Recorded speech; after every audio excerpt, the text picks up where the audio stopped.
What's up guys, how's it going? Little YouTuber here wants to talk about the big truths. Thank you PewDiePie for talking about this subject. As being the largest YouTuber, basically 60 million subs, it is an honor to have you speak of the things that affect the littlest players. I'm one of the littlest players. I just breached 666 subs and I think it's awesome that I breached that specific number just because, you know, it's just like any other number. So I want to drop on you guys a few red pills about being a tiny channel on YouTube. Things that most people do not realize, and many content creators don't even realize either, especially those that have had a channel and have breached a certain amount of success before the apocalypse and everything else.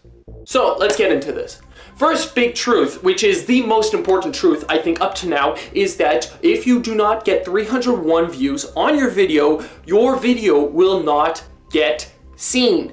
The only way for your video to get seen is by it being searched either by the tags or through your channel. Your video will not show up in the suggestions unless the video you're seeing doesn't have any views or almost has no views in the first place, especially if it is not monetized. So you need to breach the 301 views on a video. That is why you'll barely ever see any video out there that has breached 301 and will be at 303 views. You won't see a channel that continuously makes videos that are about at 318, 320, 310 views. If you do, it's because he just all published the videos at the exact same time. You just go refresh or you come back a week later, the videos will have more views, unless of course it's some stupid thing or whatever. You get the deal.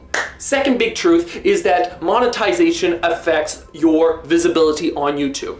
A video that has been demonetized because not advertiser friendly will get less views than a video that actually is monetized. The truth is, it makes sense. What type of company would it be if it wasn't trying to make content that actually generated revenue?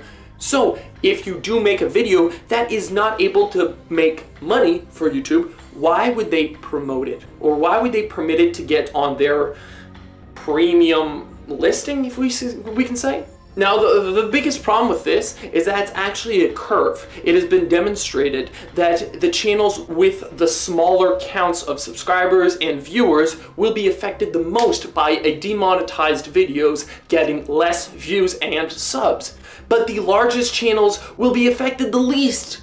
That means that if you do a video that gets demonetized, you do lose a lot of potential money on the video, but you're still gonna get as many views. That means all your other videos are also gonna get more views, and you're gonna get more subs for the next video that probably won't be demonetized if you keep on YouTube. It makes no sense. Why are the smallest players getting smashed the hardest?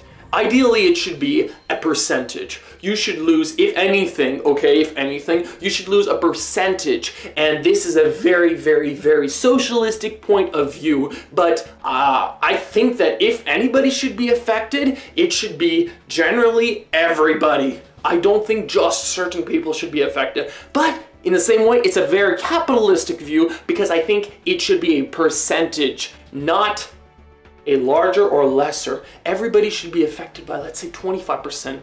Your video gets demonetized, boom, 25% less views. That's about it, that's all.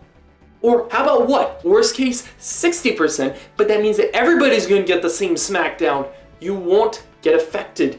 Gradually, as you are getting larger and larger, you'll be affected less. The third red pill I want to drop in you guys is that getting to 1,000 subs is really freaking hard, okay? Unless you hit popular video after popular video because either you're clickbaiting the whole thing with nudes or you just got lucky, and I don't know how, you just got lucky and you got one video that blew up, hit 3 million views, then you're gonna get, yeah, even then. I've seen channels with 2 million views, they have like 150 subs. I'm like, what is this? What is this? Not even 1% of the people that saw this video subscribed. Wow! But that happens. That really happens.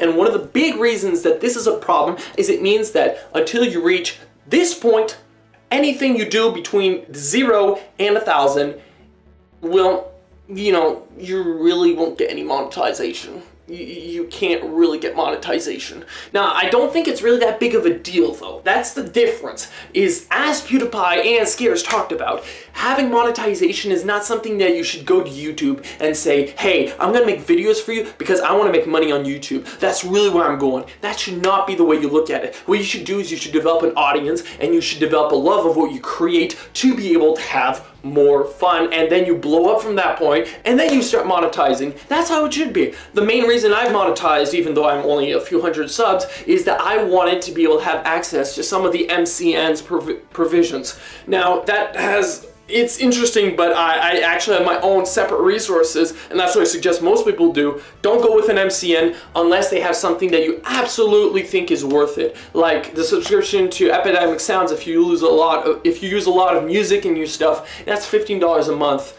They're paying for that, so use it. It's awesome. If you don't want an MCN, but you still want the music, go to something like Audio Blocks. It's $150 a year. It's gonna cost you, but hey, that's your deal. All I'm saying is that getting on YouTube and getting subs and getting views and all that should not be based on the monetary value. You should enjoy what you do, but the big problem with this is that until you reach 4,000 hours and you reach 1,000 subs, your views will be lower than they should be, because in the same way as you needing to get 300 views to be able to start getting promoted, YouTube will not help you as much, well actually probably hinder you just by not having a monetization status. This is a problem for anybody that's trying to jump onto this pretty much, yes, it's technically growing channel, well, this growing platform, but a lot of people are getting dissuaded. And what happens when the starting of the largest players starts moving out? When the largest players move out and everybody else under them is already out of the play, nobody else is joining, nobody is coming after them and trying to move up, everybody is moving out, the YouTube will obviously just start moving up. It's 1,000 subs now, but in a year it's going to be 10,000, and in a year it's going to be 100 grand.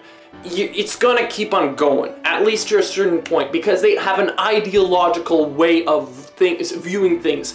If you don't adhere to their way of seeing the world, you are not acceptable. And because YouTube is not making any money anyways, to a certain extent, they're like, we don't really care as much. They're being held up by one of the largest companies in the world, which is Google. That's the only reason YouTube is able to continue, because if YouTube were its own entity, it would have bankrupt. It would have had a bankruptcy. Same thing, right? Anyways, that's all I had to say, guys. I think this is a very important video for anybody that is interested in joining YouTube, anybody that already has a YouTube channel that is small, or anybody that doesn't have a YouTube channel but thinks that it's easy to have a YouTube channel. This is about it, guys. I hope you guys appreciate it, and y'all have a great one.